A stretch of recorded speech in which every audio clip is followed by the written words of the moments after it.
This program is sponsored by Orient Pest Solutions Private Limited. Pests are smart, we are smarter.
Twenty four hours TV Sharad Samman 2018 আপনারা জানেন আমরা কিন্তু গত বছর আমাদের এই সম্মান আমরা দিয়েছিলাম এবং তাতে কিন্তু আমরা অভূতপূর্ব সাড়া পেয়েছিলাম। তো এবারও কিন্তু লড়াইটা বেশ জমে উঠেছে। আমরা দেখতে পাচ্ছি বিভিন্ন জায়গায় গিয়ে, যেমন কলকাতাতে মানে প্রচুর বড় বড় প্যান্ডেল হচ্ছে এবং সেইখানে যা থিম এবং যা সমস্ত ব্যাপার তা কিন্তু দর্শকদের তাক লাগিয়ে দেওয়ার মতো। এই মুহূর্তে এখন আমরা আছি হাওড়াতে। আপনারা বিশ্বাস করতে পারবেন না, মানে গত বছর হাওড়া যেমন হাড্ডাহাড্ডি একটা লড়াই করেছে, এবার কিন্তু হাওড়ায় আমরা বিভিন্ন জায়গায় মানে এখনো পর্যন্ত যা ঘুরেছি তাতে কিন্তু মানে যথেষ্ট পরিমাণে সাড়া পাওয়া যাচ্ছে এবং এখানে কিন্তু অনেক বড় বড় কিন্তু পুজো হচ্ছে, যা আপনারা এখানে এলেই দেখতে পারবেন তাক লাগিয়ে দেওয়ার মতো, সত্যিই তাই। তো এই মুহূর্তে আমরা এখন আছি ইছাপুর, হাওড়ার ইছাপুর মিতালি সঙ্গে। তো এইখানে কিন্তু মানে যেই পুজোটা এনারা আয়োজন করছেন সেটা কিন্তু মানে আপনারা মানে ভাবতে পারবেন না, এনারা একটা অভূতপূর্ব একটা থিম নিয়ে পুজো করছেন। তো এখানে আমরা এই মুহূর্তে পেয়ে গেছি, এখানে যারা ক্লাব আছেন ক্লাবের সদস্যদের, তাদের থেকে জেনে নেব এইবারে কি থিম নিয়ে এনারা দর্শকদের টানবেন আর কি, কলকাতার সঙ্গে পাঙ্গা নেবেন বলা যায় একটা। হ্যাঁ, আপনার নাম? আমার নাম সুজিত রায়। আমাদের এবারে থিম হচ্ছে ওমা তুমি কার। যারা আমরা হিন্দু, বিশেষ করে যারা আমরা বাঙালি, আমাদের যত উৎসব আছে সবচেয়ে বড় উৎসবটা দুর্গা উৎসব। তো আমরা এই দুর্গা উৎসবটাকেই আমরা সবাই খুব মাতামাতি করি দুর্গা উৎসবটাকে নিয়ে। যার যেরকম ক্ষমতা সে সেরকম আনন্দ করে, কিন্তু যেই বাড়িতে প্রতিবন্ধী সন্তান আছে সেই প্রতিবন্ধী সন্তানদের তাদের কিভাবে আটকে রাখা হয়, তাদের নিয়ে বাড়ির গার্জেনরা কিভাবে পরিচালনা করে, সেইটা নিয়ে আমরা এখানে তুলে ধরছি।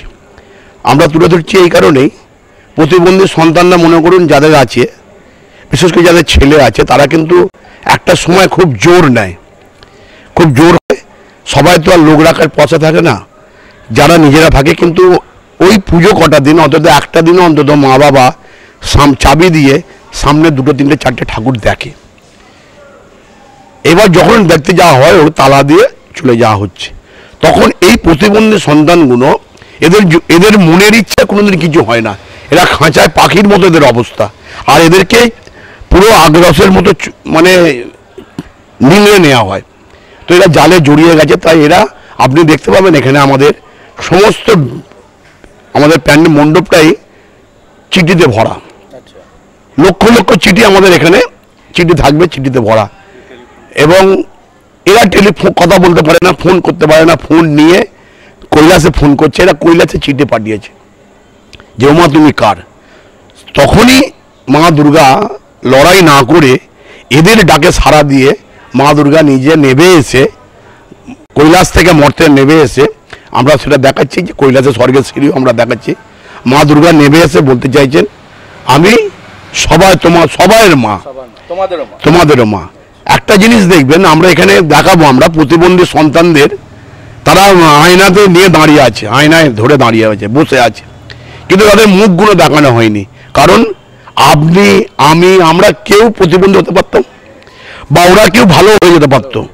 তো সেই জায়গায় আমরা আয়না দিয়ে করছি এবং প্রতিবন্ধী সন্তানটা সে আয়নাটা ধরে আছে এবং যে দেখবে সে নিজে প্রতিবন্ধী মনে করবে যে আমি এইটা হতে পারতাম। সেই জায়গাটাকে ওদের সান্ত্বনা দেওয়ার জন্য আমরা এখানে তুলে ধরেছি।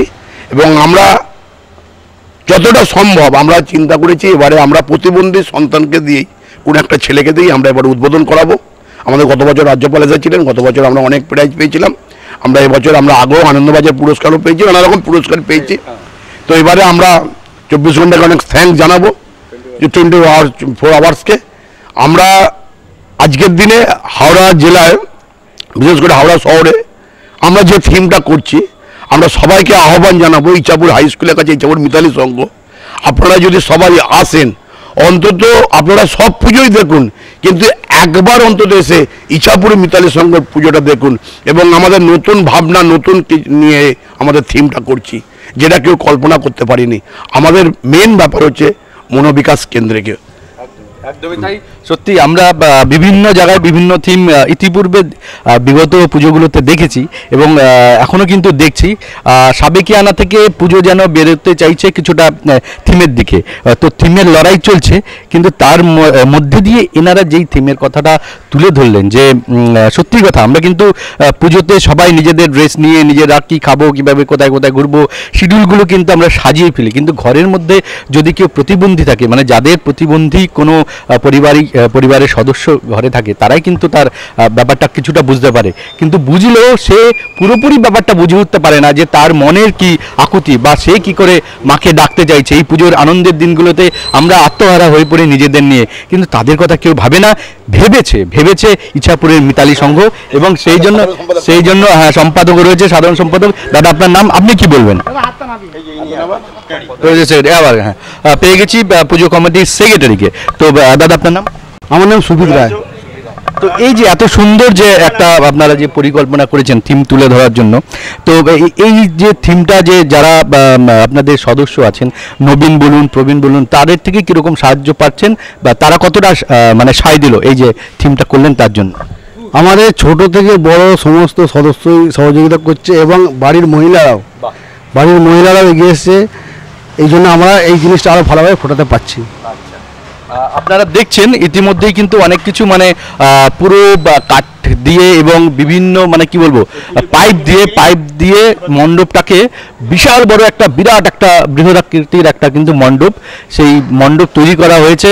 আমরাও কিন্তু মানে প্রচণ্ড অপেক্ষায় রইলাম আপনাদের মতোই, যে এখান থেকে ওনারা বলছেন যে বিভিন্ন চিঠি ভগবানের কাছে, দেবীর কাছে, মায়ের কাছে যাচ্ছে, এবং সেই চিঠি পেয়ে মা তাদের আকুতি শুনে, তাদের ডাক শুনে মানে স্বর্গ থেকে মর্তে নেমে আসছেন। এমন একটা সুন্দর চিত্র কিন্তু এখানে যে মিতালি সংঘ, তারা কিন্তু এই জায়গায় কিন্তু মণ্ডপে কিন্তু তুলে ধরবে। সত্যি আমরা তো প্রচণ্ড মানে ইচ্ছা রইল আমার এবং আমাদের সকলের, আমাদের টিমের। তো আপনাদের কাছেও আমরা বলবো যে অবশ্যই এই মিতালি সংঘে, ইচ্ছাপুর মিতালি সংঘে হাওড়ার অবশ্যই আসুন এবং এখানে এসে এই মণ্ডপ এবং প্রতিমা দর্শন করুন। ক্যামেরায় দীপঙ্করের সঙ্গে রাজেশ্বরী সরকার, 24 আওয়ার্স টিভি।